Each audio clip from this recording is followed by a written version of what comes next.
तो आज हमारे सामने भगवत गीता से जुड़े कुछ दिलचस्प दस्तावेज हैं और हम इनमें दी गई बातों पर थोड़ी गहराई से बात करने वाले हैं। गीता जाहिर है भारत ही नहीं बल्कि दुनिया की सबसे जानी मानी और प्रभावशाली किताबों में गिनी जाती है। आज कोशिश ये रहेगी कि हम इन स्रोतों के आधार पर गीता के कुछ अहम पहलुओं को देखें, इसका मूल संदेश और हाँ, आज की दुनिया में इसकी क्या जगह है, इसे थोड़ा समझें। देखते हैं क्या निकल कर आता है। तो फिर शुरू करते हैं। कहाँ से बात उठाएं? शायद इसके मूल स्वरूप से। ये महाभारत का हिस्सा है ना? हाँ बिल्कुल, ये समझना जरूरी है कि गीता कोई अलग से किताब नहीं है।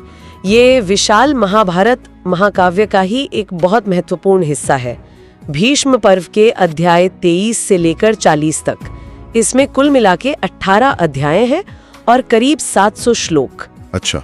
और इसका जो संदर्भ है वो भी बड़ा खास है।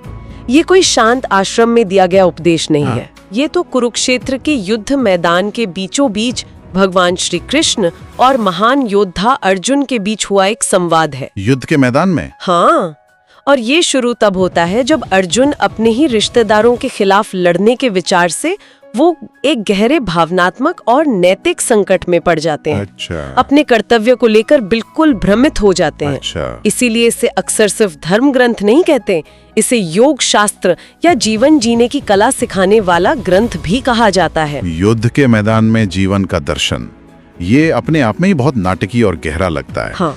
तो अगर हम इसके मुख्य विषयों पर आएं, इन स्रोतों में धर्म, कर्म योग, ज्ञान योग, ऐसी कई चीजों का जिक्र है। हाँ। धर्म शब्द से ही शुरू करते हैं। गीता के संदर्भ में इसका मतलब क्या सिर्फ मजहब या रिलीजन है या कुछ और भी है? ये एक बहुत ही अहम सवाल है और यहाँ थोड़ा रुक कर समझना होगा। गीता में धर्म का मतलब सिर्फ पूजा पाठ या कोई खास धार्मिक पहचान नहीं है। अच्छा। इसका दायरा कहीं ज्यादा बड़ा है।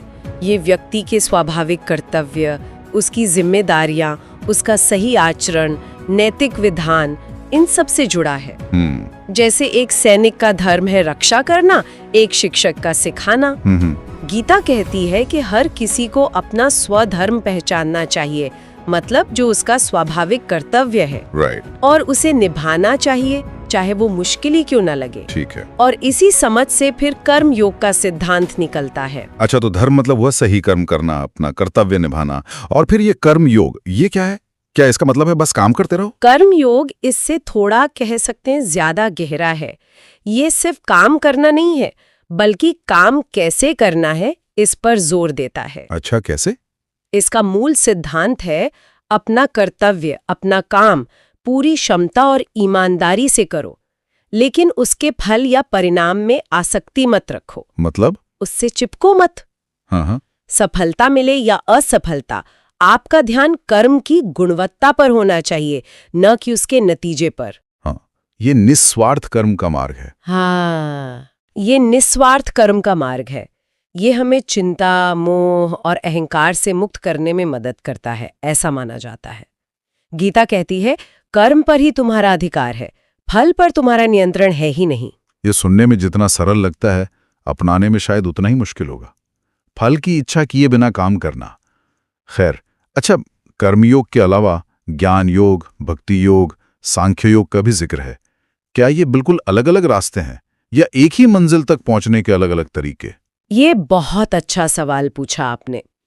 इन्हें आप बिल्कुल अलग अलग रास्ते समझ सकते हैं, जो एक ही परम सत्य की ओर ले जाते हैं, ऐसा माना जाता है।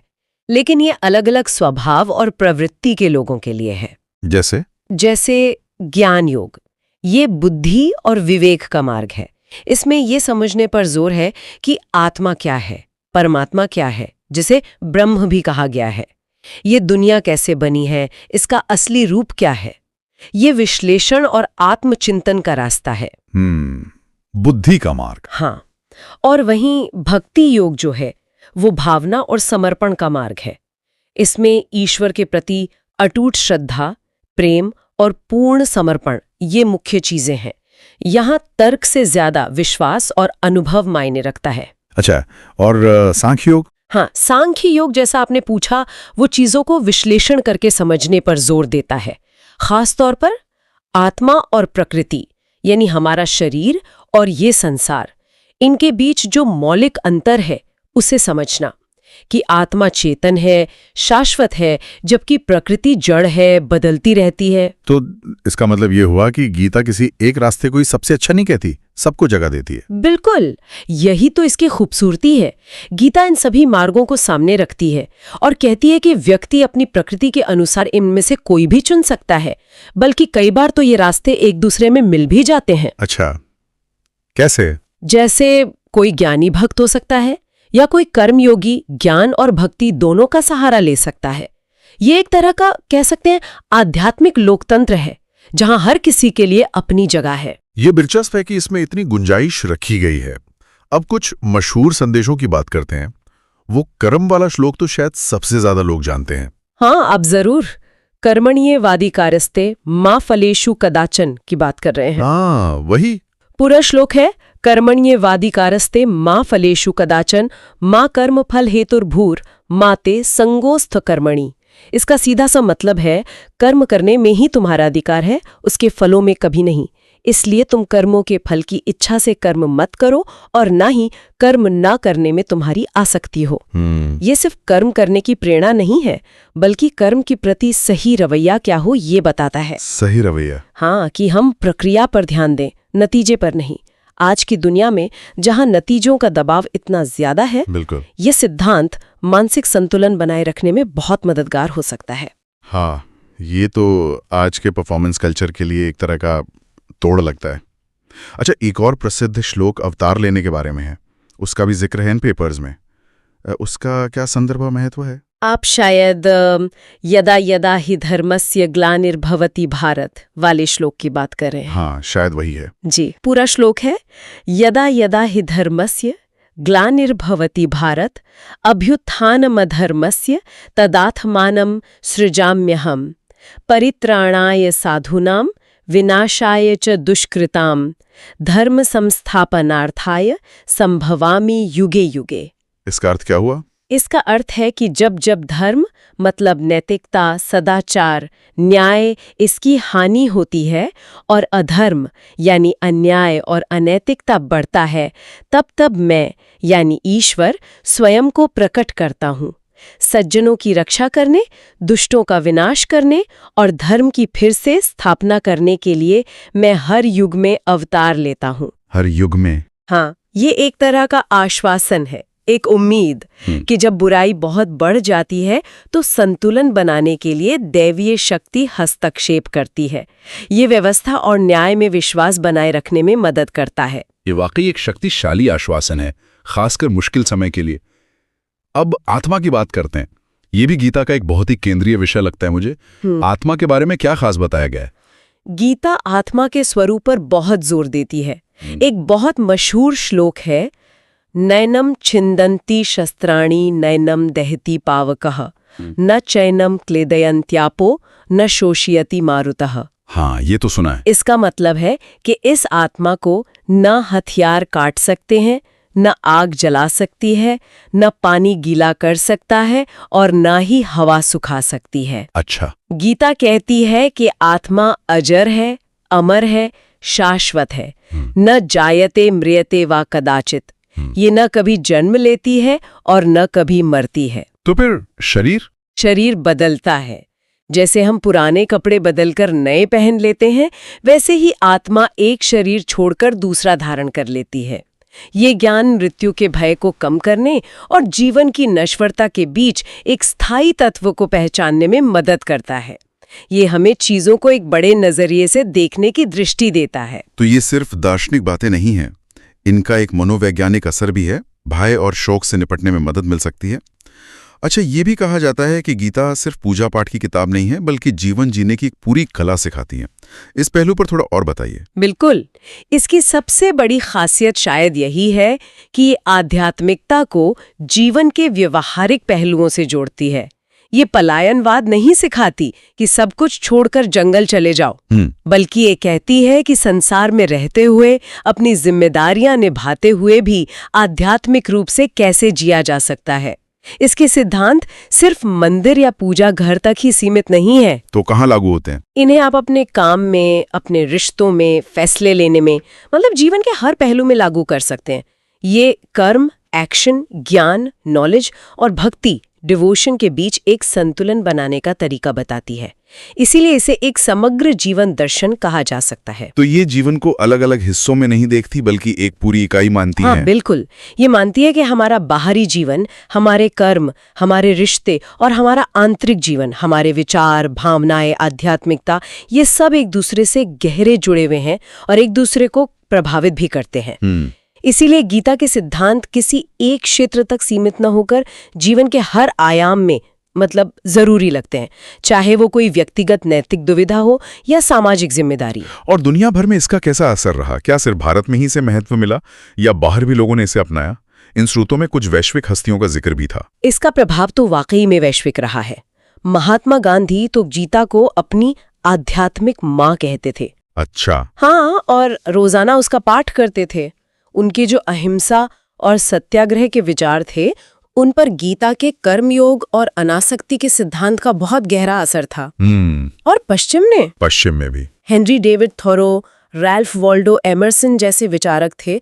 उन्होंने इसे पढ़ा और बहुत सराहा। लियो टॉल्स्टॉय और गांधी जी के बीच तो गीता को लेकर पत्र व्यवहार भी हुआ था। अरे वाह। और स्वामी विवेकानंद ने तो पश्चिम में वेदांत दर्शन और गीता के संदेश को पहुंचाने में बहुत बड़ी भूमिका निभाई। सिर्फ दार्शनिक या आध्यात्मिक नेता ही नहीं। हाँ, एल्बर्ट आइंस्टाइन जैसे वैज्ञानिक भी इसके ज्ञान से प्रभावित थे। आइंस्टाइन भी? हाँ, और जे रॉबर्ट ओपेनहाइमर, जिन्हें परमाणु बम का जनक कहा जाता है, ओपेनहाइमर, हाँ, वो संस्कृत सीखते थे और गीता पढ़ते थे। कहा जाता है कि पहले परमाणु परीक्षण के बाद उनके मुंह से गीता का ही एक श्लोक निकला था, कालो अस्मि लोक क्षयकृत प्रविद्धो। क्या मतलब है इसका? मैं लोकों का नाश करने वाला बढ़ा हुआ काल हूं। ये दिखाता है कि गीता के विचार कितने गहरे और सार्वभौमिक हैं कि अलग अलग क्षेत्रों और संस्कृतियों के लोगों ने इससे प्रेरणा ली है। ओपेनहाइमर वाला किस्सा तो काफी चौंकाने वाला है और सोचने पर मजबूर करता है। लेकिन क्या इसे समझना इतना आसान है? क्या इसमें कोई चुनौतियां या सीमाएं भी हैं? इन दस्तावेजों में कुछ जिक्र है इसका? हाँ, कुछ व्यवहारिक चुनौतियां तो हैं, बिल्कुल है। पहली बात तो भाषा की है। मूल श्लोक संस्कृत में है, जो आज ज्यादातर लोगों के लिए समझना थोड़ा मुश्किल है। सही बात है। अनुवाद बहुत सारे उपलब्ध हैं, लेकिन अनुवाद में कहीं ना कहीं मूल भाव के खो जाने का खतरा तो रहता ही है। दूसरी बात, इसकी व्याख्याओं की विविधता। अलग अलग दार्शनिक संप्रदाय हैं, जैसे अद्वैत, विशिष्टाद्वैत, द्वैत, और आधुनिक विद्वानों ने भी गीता की अपने अपने नजरिए से व्याख्या की है। ये विविधता इसकी गहराई तो दिखाती है, लेकिन एक आम पाठक के लिए कभी कभी भ्रमित करने वाली भी हो सकती है कि कौन सी व्याख्या सही मानी जाए। यानी एक ही श्लोक के कई मतलब निकाले जा सकते हैं, जो इसे समृद्ध भी बनाता है और थोड़ा जटिल भी। और आज के जमाने के हिसाब से खासकर युवाओं के लिए कोई और चुनौती दिखती है? एक और पहलू है जो कभी कभी चुनौती बन जाता है, वो है इसकी छवि। कुछ लोग, खासकर युवा पीढ़ी जो शायद पारंपरिक धर्म से उतनी जुड़ी हुई न हो, वो इससे सिर्फ एक पुरानी धार्मिक किताब मानकर नजरअंदाज कर सकती है। अच्छा, ये सोचकर कि उनके लिए नहीं है। संतुलन, तनाव प्रबंधन, निर्णय लेने की क्षमता, नैतिक मार्गदर्शन, इनसे शायद वंचित रह सकते हैं। इसे सिर्फ हिंदू ग्रंथ की श्रेणी में रखना भी इसकी व्यापक अपील को सीमित कर देता है। ये बात तो सही है। किसी चीज पर लेबल लगा देना अक्सर उसकी गहराई को समझने से रोक देता है। तो इन सब बातों को समेटते हुए आज की इस भागदौड़ और तनाव भरी जिंदगी में गीता की प्रासंगिकता क्या है? क्या ये वाकई आज भी उतनी ही जरूरी है? मेरे विचार में, और जैसा कि इन स्रोतों से भी लगता है, आज के समय में गीता की प्रासंगिकता शायद पहले से भी ज्यादा बढ़ गई है। ज्यादा? कैसे? देखिए, हम एक ऐसे युग में जी रहे हैं जहां अनिश्चितता है, बदलाव की रफ्तार बहुत तेज है, सूचनाओं का अंबार है और मानसिक तनाव तो बहुत आम बात हो गई है। गीता के सिद्धांत यहाँ बहुत मददगार हो सकते हैं। वो कर्मण्यवाधिकारस्ते वाला सिद्धांत ही ले लीजिए, वो हमें परिणाम की चिंता छोड़कर अपने काम पर फोकस करने की ताकत देता है। ये तनाव कम करने का एक बहुत कारगर तरीका है। सही। फिर आत्मा की अमरता का ज्ञान, ये हमें जीवन के उतार चढ़ाव, हानि और असफलताओं को झेलने की आंतरिक शक्ति दे सकता है। और जैसे अर्जुन कंफ्यूज थे, आज भी युवा अक्सर अपने करियर, रिश्तों या जीवन के उद्देश्य को लेकर भ्रम और दुविधा का सामना करते हैं। हाँ, ये तो होता है। गीता उन्हें स्पष्टता, आत्मविश्वास और सही गलत का विवेक विकसित करने में मदद कर सकती है। ये सिर्फ समस्याओं का समाधान नहीं बताती, बल्कि समस्या का सामना करने की जो आंतरिक क्षमता है उसे विकसित करने पर जोर देती है। और वो जो कॉरपोरेट जगत में इसके इस्तेमाल की बात थी, ये थोड़ा हैरान करता है कि एक आध्यात्मिक ग्रंथ के सिद्धांत मैनेजमेंट और लीडरशिप में कैसे इस्तेमाल हो रहे हैं। हाँ, ये वाकई दिलचस्प है और पिछले कुछ सालों में ये चलन काफी बड़ा है। खासकर कर्मयोग और स्थित प्रज्ञ यानी स्थिर बुद्धि वाला व्यक्ति, इसके सिद्धांत कॉर्पोरेट जगत में बहुत लोकप्रिय हुए हैं। स्थित प्रज्ञा, हाँ, यानी जो सुख दुख लाभ हानि में समान रहे। और कर्मयोग का सिद्धांत निस्वार्थ कर्म या फल की चिंता किए बिना अपना सर्वश्रेष्ठ देना। इसे लीडरशिप ट्रेनिंग, टीम बिल्डिंग और वर्क एथिक सुधारने के लिए इस्तेमाल किया जा रहा है। अच्छा, इसे अक्सर डिटैच्ड एंगेजमेंट मतलब अनासक्त होकर जुड़ना या प्रोसेस ओरिएंटेशन यानी प्रक्रिया पर ध्यान देना जैसे आधुनिक मैनेजमेंट शब्दों में ढाला जा रहा है। ये सिखाता है कि कैसे अपने काम को पूरी लगन से करें, उत्कृष्टता के लिए प्रयास करें, लेकिन सफलता या असफलता को अपने अहंकार से न जोड़ें। इससे लीडर्स को दबाव में शांत रहने, बेहतर फैसले लेने और अपनी टीम को प्रेरित करने में मदद मिलती है, ऐसा माना जाता है। तो ये सिर्फ प्रोडक्टिविटी की बात नहीं है? नहीं, सिर्फ वो नहीं, बल्कि काम करने के तरीके में एक नैतिक और संतुलित दृष्टिकोण लाने की भी कोशिश है। तो ये सिर्फ व्यक्तिगत शांति ही नहीं बल्कि प्रोफेशनल लाइफ में भी उपयोगी साबित हो रही है। कमाल है। तो फिर इस पूरी बातचीत का सार क्या निकलता है? गीता को आखिर किस नजर से देखा जाना चाहिए? देखिए, निष्कर्ष तो यही है कि श्रीमद् भगवद गीता सिर्फ एक प्राचीन धार्मिक ग्रंथ भर नहीं है। ये मानव जीवन के लिए एक कालातीत, एक सार्वभौमिक मार्गदर्शिका है। यूनिवर्सल गाइड बुक कह सकते हैं। इसमें दर्शन है, मनोविज्ञान है, आध्यात्मिकता है और व्यवहारिक जीवन जीने की कला का एक अनूठा संगम है। जैसा कि हमने बात की, ये युद्ध के मैदान में शुरू होती है, लेकिन इसके संदेश जीवन के हर मैदान के लिए है। हर किसी के लिए? हाँ, चाहे वो छात्र हो, पेशेवर हो, नेता हो, गृहस्थ हो या फिर सत्य की खोज में लगे साधक हो।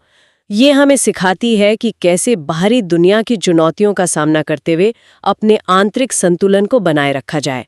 इसका मूल्य किसी एक धर्म या संस्कृति की सीमाओं से कहीं बढ़कर है।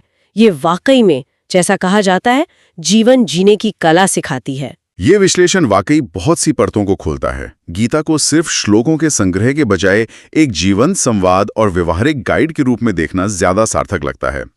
श्रोताओं के सोचने के लिए कोई आखिरी सवाल या विचार छोड़ना चाहेंगे? जरूर। एक विचार जो इस चर्चा से उभरता है और जिस पर शायद मनन किया जा सकता है, हमने देखा कि गीता का निष्काम कर्म यानी फल की चिंता किए बिना कर्म करने का सिद्धांत तनाव कम करने और कॉर्पोरेट जगत में प्रदर्शन सुधारने के लिए इस्तेमाल हो रहा है। हाँ, लेकिन सोचिए, अगर हम इस सिद्धांत को इन सीमित दायरों से बाहर निकालें और इसे अपने बड़े व्यक्तिगत लक्ष्यों, अपनी महत्वाकांक्षाओं या यहाँ तक कि आज की बड़ी सामाजिक, राजनीतिक या पर्यावरणीय चुनौतियों का सामना करने के लिए पूरी तरह से अपना लें, तो क्या होगा? ये सोचने वाली बात है। अगर हम सही काम करने पर ध्यान केंद्रित करें सिर्फ इसलिए कि वो सही है, न कि उसके संभावित परिणाम, प्रसिद्धि या सफलता के लिए, तो हमारे नजरिए में, हमारे प्रयासों में और शायद दुनिया पर हमारे प्रभाव में कैसा बदलाव आ सकता है? क्या हम ज्यादा सार्थक, ज्यादा नैतिक और शायद ज्यादा शांत रहकर दुनिया में अपना योगदान दे पाएंगे? ये सोचने लायक बात है।